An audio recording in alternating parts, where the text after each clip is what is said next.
In the back. Okay, sweet. Okay, you want to start? Okay, yeah, let's do it. Awesome. Hey, everybody. Hi. Sorry. Cool. Thanks so much for joining this morning. I appreciate it. I know Tech Week is so packed, so the fact that you guys actually woke up early, showed up to this talk means the world. And so it's nice to meet you all, and I'm super stoked to kind of dig into this topic. I think it's one that, as a VC, I get questions about every single day, like how the heck do I fundraise in this year? What's kind of changed? And how do I set up for success? So super excited to get into all of that. But first, a little bit about me. So call me Naz. I'm currently at Drive Capital, but my story kind of starts a little bit earlier than that. I went to Queen's Commerce. I don't know if there's any Queen's folks in the room. Some people might say ew to that. I would also agree. But I was really fortunate to find venture in my first year of school. I decided I didn't want to be a banker. There literally has to be something else out there that I could do. And so dug in as deep as I could, found the idea of venture and just fell in love with it. I ended up interning at a deep tech fund in New York at the age of 18, and when you're in New York and you're 18, you just kind of fall in love with this idea of venture. You meet the coolest people in the world, and so I knew then and there that's what I wanted to do for the rest of my life. And so yeah, kind of moved across different funds, ended up operating a little bit, and then came across this really interesting emerging fund in Toronto, ended up being their first hire and working with them for 4.5 years, deploying over $50 million on their behalf. And then about a year ago was tapped on the shoulder to build out Drive's Canada presence with Alana here, also our other CGM, so you're always free to kind of tap and pull us. But yeah, love venture, clearly. And really quickly about Drive. So Drive itself is actually an American fund. Alana and I are two Canadian investors, but we're actually the largest fund in the US between the coasts with now almost $3 billion in AUM. And Alana and I are focused on really deploying our early stage capital. So very traditionally, we've been a growth stage fund. We've kind of done everything from pre-seed to pre-IPO. But a few years ago, we decided we wanted to double down. We believe that the next great company will be built outside of SF. It'll be somewhere in the middle of the US, somewhere right here in this room, and so we wanted to kind of show presence and support founders from day one, and so that's kind of what we're here to do. But let's dig into the nitty-gritty about what we're going to be covering today. So kind of 4 sections. 1, the market. I think the question that we all ask is like, this is not the same as 2021. Like, what the hell is different now? So kind of talking a little bit about how things have changed and evolved. The positioning that you guys really want to have. So how do investors, evaluate you on that granular level? And then what's the process to run? Like, okay, I've kind of built up my narrative. I kind of am ready to go fundraise, but how do I even start doing that? And then the storytelling. I think this is personally my favorite part because at the early stage, you don't have metrics. You probably don't have too much traction. So how do I convince investors to bet on me? And before we dig into all of that, I would love to just get a picture of who's in the room today. Like, tell me if you are a founder that is like just starting in their journey of like building their company. Okay, a couple. How many of you have fundraised? Okay, 1. How many of you are about to fundraise or like actively fundraising? Okay, cool. How many of you are not operating yet, but are considering it really seriously and are here to kind of learn a little bit more about what that looks like? Okay, majority of the people. Okay, awesome. You're in the right room for sure.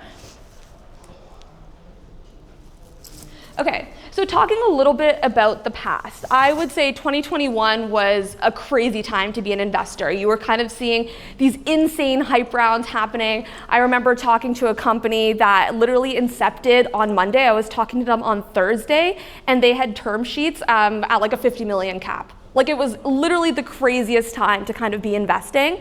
And so, these founders could really just raise on vision alone. You saw these massive rounds coming together super quickly. And this idea of like, give me millions and millions of dollars because it's growth at all costs. And it was just really easy to kind of get those meetings with VCs. Now, 5 years later, the bar is extremely high. You kind of find that, VCs are asking like, what is your traction? And it's like, well, I'm a pre-seed company. I just started a month ago. And faster founder execution is required. I think one thing that you hear VCs say a lot is we look for that velocity, right? Like, what does velocity really mean? And we care about that efficiency. It's less about, what is just the vision, but it's like, what are the steps that you're actually taking today to get to that next milestone, and that next milestone, and that next milestone. Like, it's very pragmatic now.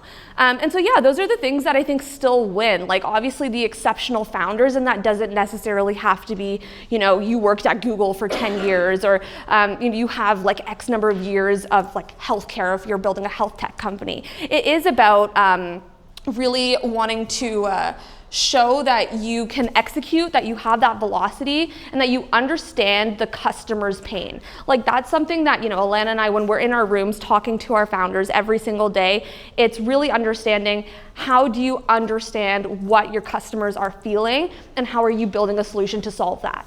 And then you kind of see that momentum, right? Like the actions and the steps towards, getting after that, and really going after, changing the pain for them. And then, of course, storytelling and distribution, which we'll get into a little bit more.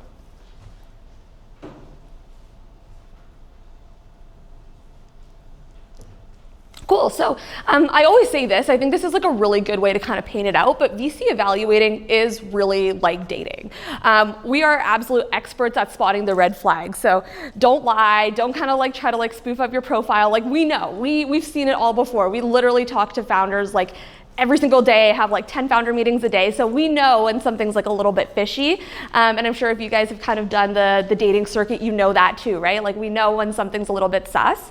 And we don't just date potential, but we do consider it, right? Like, I think that's something our parents always tell us, is like, you want to date someone that, is, can be exceptional in the future, but also is great today, and not just like a red flag, but hey, they might be great down the line. Like, we want to also find companies that, are showing those really strong signals today, but also have that future potential. I always joke that it's also kind of like scrolling on Hinge. Like, we can take a look at a pitch deck in 10 seconds, take a look at your LinkedIn profile, and be interested or not interested just within that. So it does come down to some of that as well. It's kind of like your Hinge profile. You want to make sure that it looks really good. And I think that chemistry matters, and it also does take two. Like, at the end of the day, you're also dating us, you're also evaluating us. VC is like a marriage, right? Like, if all goes well, we're gonna be working together for the next 10 years. So how do we make sure that, we mutually work well together, and we have that long-term compatibility to support each other?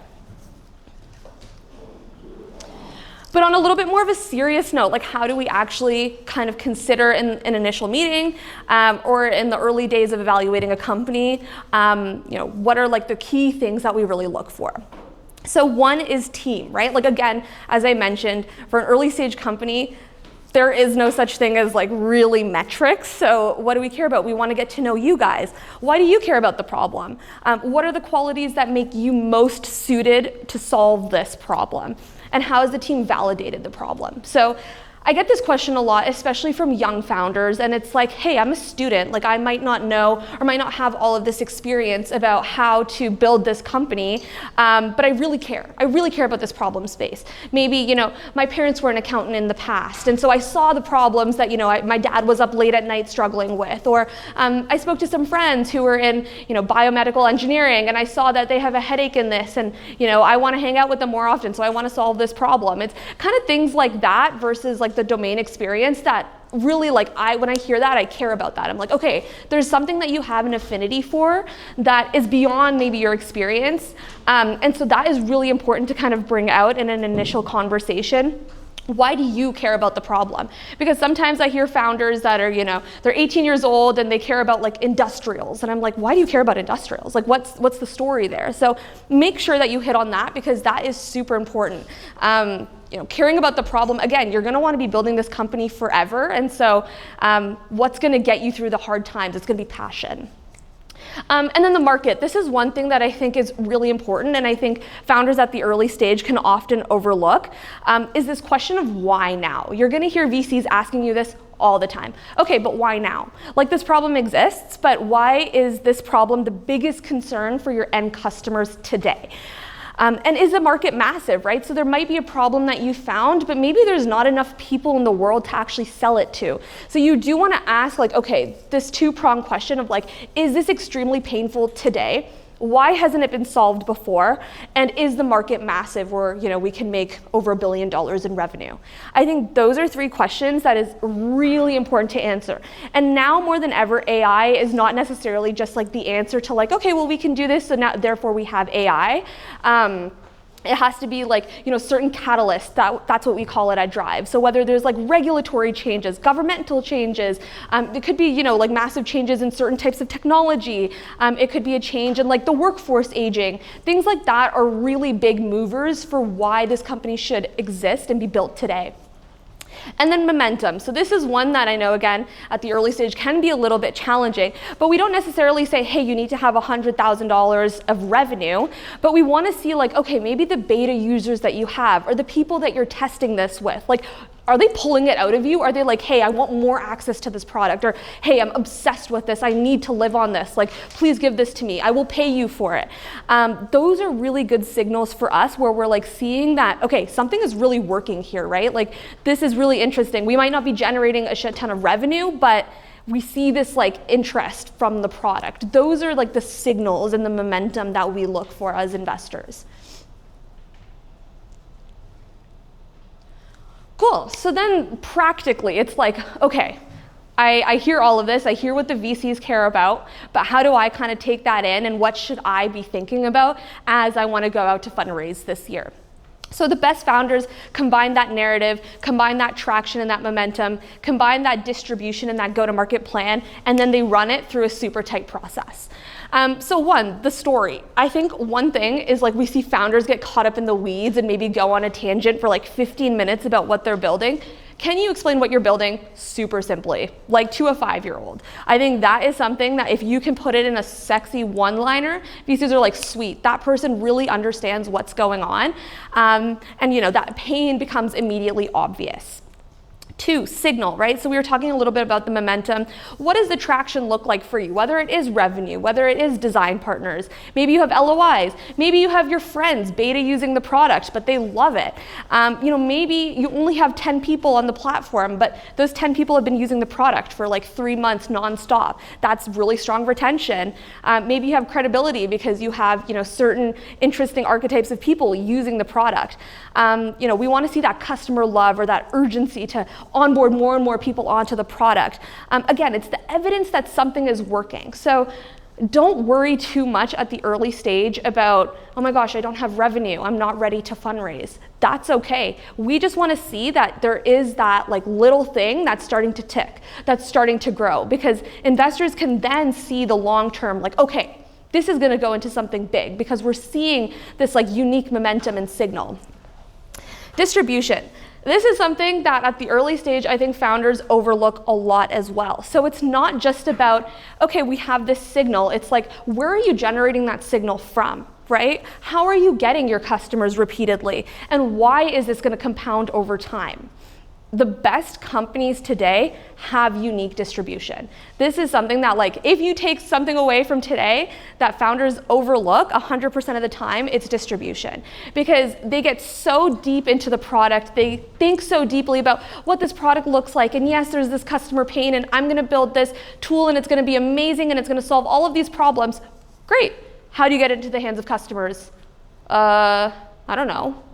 That question, it needs to be solved for, because you could be the best technical person, you can build the best product, but if you don't know how to get it into the hands of the people that would need it, then your company is going to struggle. So this is something that is super important in today's age.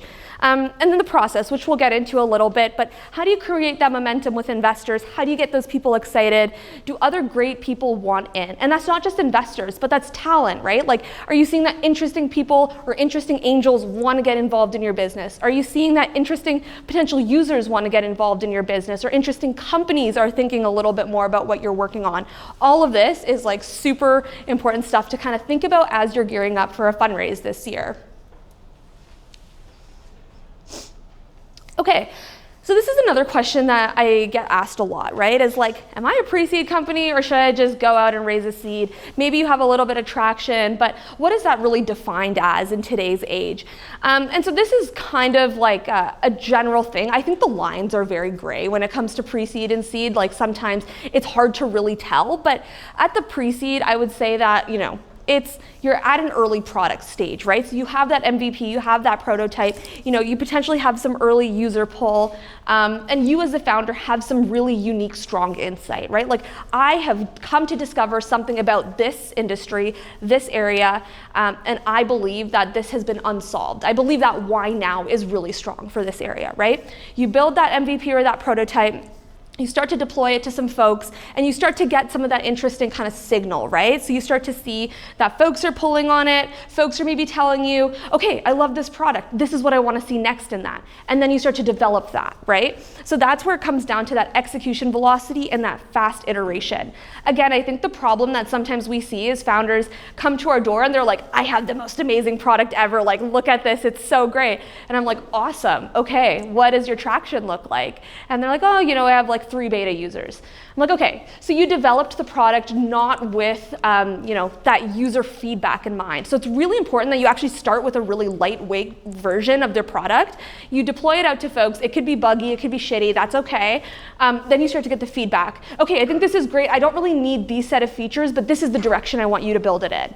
Awesome, you can start to build in that direction, and then your product starts to be really meaningfully developed. That is where your pre-seed, okay, you're ready. You're ready to probably go and fundraise because you have that feedback, you understand the wedge, and you have that unique insight on where you want to develop.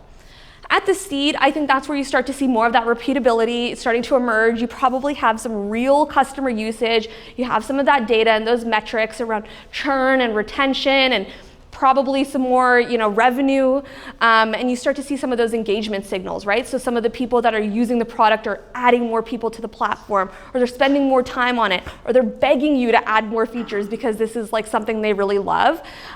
You have that defined ICP, you have distribution for the most part, you know what the heck you're doing, and you're a team that can really start to accelerate into the Series A.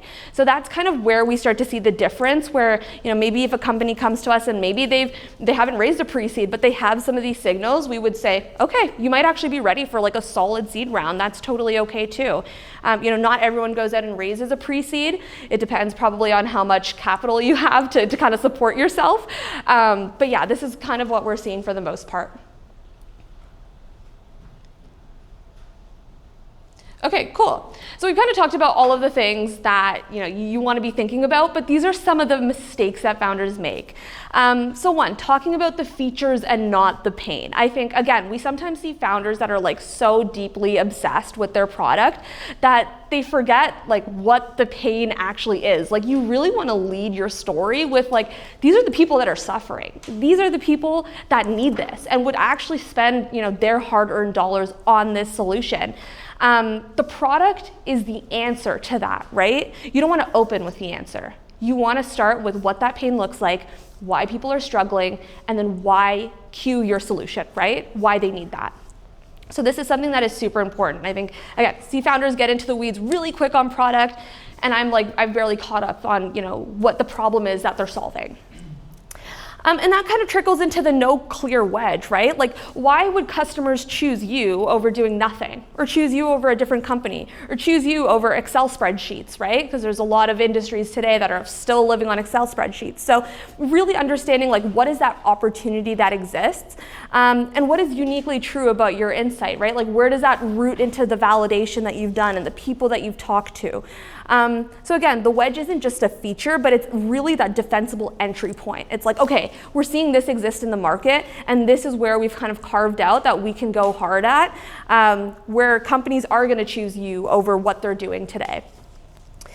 No real moat. Okay, so this is, again, this kind of comes down a little bit to the distribution point that I've been making, and this is something that if you Google this online about like, our model is the moat, this is something that is like so widely talked about, and it's really important to think about today.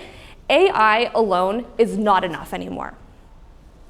This is so important to remember.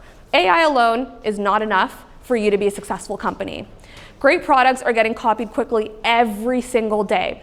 And so again, founders are underestimating like, how do we differentiate? How do we kind of get ahead compared to other folks? And a lot of that comes down to the distribution. So the winning companies will really own the customer workflows, the data, the community, the brand. We're seeing LinkedIn influencers now more than ever. We're seeing community engagement. Cursor, for example, is like such a great, like marker to this. Like they have doubled down so hard on community building and on brand and on, brand equity and things like this. Like this is something that you need to be thinking about at day one. It is so important to consider that. And then raising too early. Again, I don't think we sometimes see enough of that customer validation, and that's different to traction, right? It is like that notion of, have we spoken to enough people to validate that wedge, to validate that people will choose us over doing nothing? We need to think about, how your customers would potentially use this product and why they would care, why they would buy it. And it's also about understanding, like, what's the need for the capital today? Like, what is that really pragmatically going to unlock? Unfortunately, it's not 2021 anymore, where we didn't have to answer that question 5 years ago. But today, VCs are going to be like, okay, you want $1 million of my dollars? Like, what is that going to do for you? You need to have that answer. And so investors, now more than ever today, are not funding experiments. They're really funding the next milestone of your business. And so you need to be very thoughtful about, is now my time, or can I go a little bit longer without fundraising until I have something really solid to kind of take me to that next level? Okay, cool. So you landed a meeting with a VC. What the heck do I do? This is kind of like a very generic first meeting cheat sheet. You're so welcome to take pictures if it's helpful. But I mean, initially what is really important is defining that pain, right? I know I've said this a million times, but it is like, who is hurting and why do the current solutions fail? And where do you kind of find that customer frustration in those broken workflows, and how can you kind of slot in? And then explain the why now, right? So beyond just like the pain, it's like, okay, but what exists in the market today? What are some of those catalysts? What are some of those reasons that can make your solution possible at this time? Whether it is the market shifts, behavior change, timing, all of these things are things that the investor is gonna ask you. And then you kind of slot in your solution. Again, it's the answer to the problem. Why is your approach different? What is your clear wedge? What is the workflow improvement? How are you adding value to the people that could be using or testing your product today? It's all about that simplicity, right? You wanna make it very, very clear to the investor what you're solving for. And then explain why you, right? Like, why do you care about this? What is your obsession? Why are you uniquely positioned to win? And then again, it comes down to that dating notion. It's a collaborative meeting. You don't just want to be pitching to a VC for 30 minutes straight. You want to, inject, hey, do you have any questions? Or, hey, what's your process look like? Or do you find this interesting? Have you invested in, this area before? Like, I think the best founders will often ask questions back to make sure that there is that mutual fit, and for them to also understand that they have power too, right? Like, it is, again, an equal dynamic, or at least it should be in the venture world. So you're always welcome to kind of make sure that you ask any questions that maybe the VC didn't answer, right? Like, what is your check size? Or like, do you typically invest at this stage? All of those questions are super welcome and also important for you when you're running your process. And so to get into what that process looks like, practically, these are the things that you should probably be thinking about for each stage. So 1, before raising, you do want to build the relationships early. I think this is something that a lot of founders will just be like, okay, I'm ready to fundraise, like, let's go, let me reach out to 100 investors and kind of see how that goes. I think often that process becomes very loose very quick, and it can kind of burn the bridge in terms of having that initial engagement. So warm relationships is something that I always recommend before raising, right? Then you can kind of do the cold outreach during the raise, but initially, if you have those connections to investors, reach out to them, right? Like, now Alana and I are warm connections to all of you guys, so you can reach out to us anytime, if you're kind of thinking about building a company, or if you're gearing up for a fundraise. Before you go out, you want to tighten your narrative. Again, have all of those boxes checked on all of the things that I've kind of mentioned, and know your metrics, right? Again, you might not have revenue, but how long are customers or your users engaging on the product? How much do you need to fundraise? Like, what does your pipeline look like in terms of sales? All of those things you want to have so that you can hit the go button when you are ready to fundraise. So during the raise, I think it's really important to understand that this is going to be like a very tight-knit process, right? The looser you keep it, the harder it's going to be to keep up with people, and you want to create momentum. That is like where the best companies, I'm like literally like texting them at 11 p.m., like trying to get involved in their round, like trying to understand what's going on, because I feel the FOMO. Like the best founders create that FOMO feeling. And so you want to batch your meetings together. You want to kind of say, okay, within week 1 to week 3, I'll have my first meetings with investors. And then from week 3 to week 4, I'm gonna do all of my second meetings. And then week 4 to week 5, I plan on doing like all of my diligence conversations there. And then by week 6, I'm gonna close out. You know, the best founders kind of think about it in that like really practical, scheduled way. And then that way you can run the follow-ups aggressively. Hey, I have X number of VCs that are digging into the data room. Do you want in or not? Do you want to dig deeper or not? Those emails are like, holy shit, okay, things are moving fast. Like we got to get involved, because sometimes VCs will be a little bit lazy, unfortunately, and take time to kind of get up to speed. So we need that nudge. And then once you get the term sheet, you want to move quickly. You want to make sure that you're able to manage those references and the diligence. It's really important that you also talk to founders about the VC, right? Like they're going to be, again, married to you for 10 years. So you want to make sure that they're the right people you want to work with. Okay, cool. So now we're going to do a little bit of an interactive portion, okay? So you are going to actually be the VC. I'm really curious to get a sense of, kind of based on some of the things that I mentioned and maybe a little bit about your knowledge, which company you would invest in, okay? So company A is an online tutoring marketplace. They're generating 80K of MRR, so they have more money than all of them. 5% month-over-month growth with 20% net margins, and their market is North American high school students, okay? Company B is an AI infrastructure tool for healthcare providers. They're only generating 5K of MRR, but they have 30% month-over-month growth and 12 pilot customers. And their market is the global healthcare system. And then company C is a social productivity app, okay? They've got 200,000 users. They have 40% weekly retention, but they're not monetizing. So they're not generating any revenue yet. But they do have 25% month-over-month growth. And their market are consumers under the age of 35. Okay, just so that we don't have like confirmation bias, if everyone can close their eyes, and raise your hand. I see eyes open. Don't open your eyes. I see you guys. I see you. Close your eyes. If you would invest in company A, raise your hand. Okay. If you would invest in company B, raise your hand. And if you would invest in company C, raise your hand. Okay, sweet. Okay, hands down. And open your eyes. Okay, cool. For anyone that chose company A, I'm curious why you would invest. Anyone want to share? No? Shy? That's okay. That's okay. Okay, no worries. Was anyone considering company A but didn't choose it? Can anyone give an argument for company A? Yeah? 80K MRR. Okay, some revenue, right? Yeah? The population for high school students is growing pretty fast. Yeah, totally. Okay, yeah. And it's a market that doesn't die. Right, 100%, totally. I didn't pick A, but A is very defined market. Right, for sure. Yes, that's definitely something that's like very quantifiable. We know that pain exists. We've all been there before, so as an investor, we can probably relate to that problem. I don't know how many of us did Kumon, but I am scarred. I'm a victim of that. So yeah, totally understand this one. Okay, company B, who wants to speak on behalf of why they would invest? Go ahead. Market? Market is global. Yeah, totally. Huge market. Yeah? There's good amount of blocking because of infrastructure play. Yep, totally. A big workflow coverage there that can expand for sure.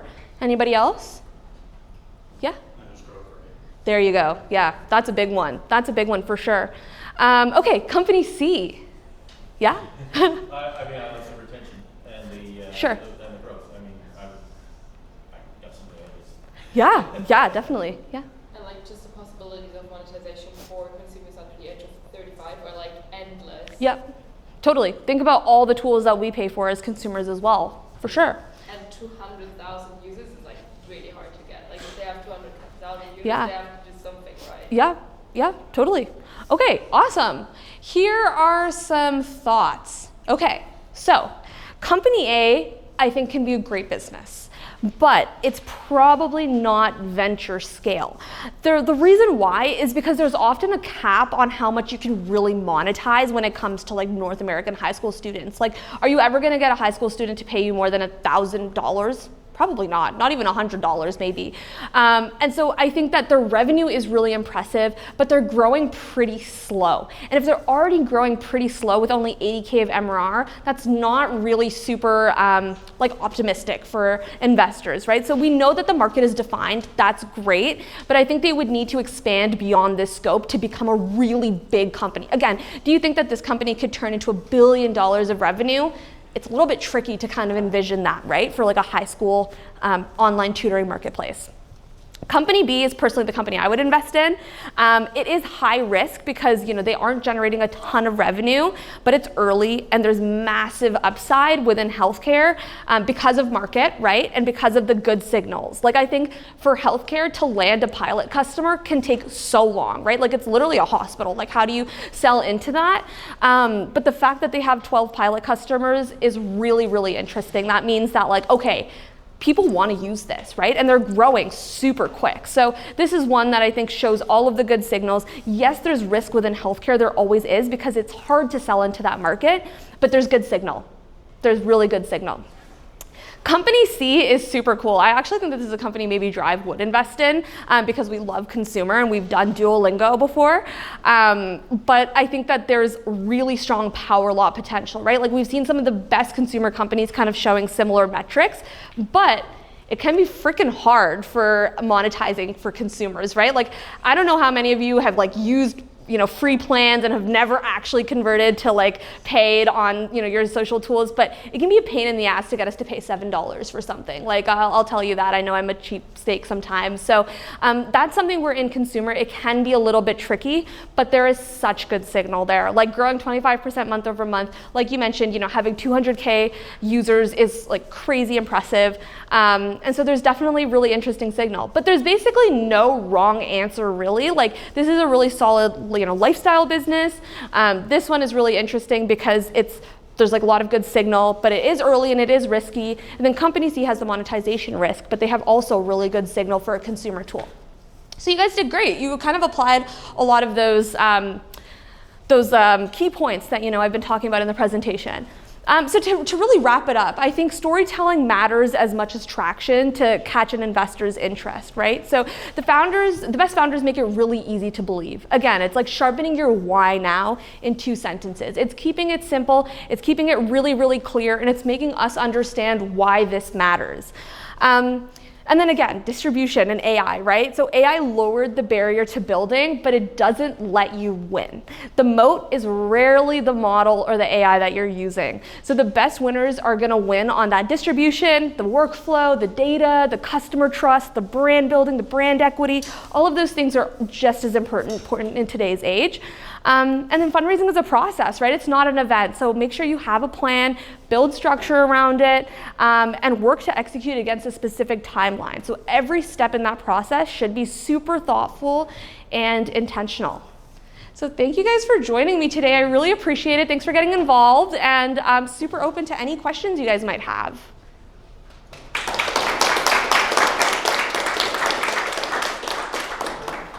Cool. Any questions? Go ahead. Can you give us some examples of companies that you recently invested in? Yeah. Which company should I share that we've invested in recently? It's like a lot of them are like installed. Maybe types of companies. Oh, did you say types of companies? Yeah, let's chat afterwards because I think a lot of people are trickling out. If you have any questions, you can kind of come bring it towards this way. If you have to go, no worries. But thanks so much for your time. I appreciate it. Awesome. Do you need this?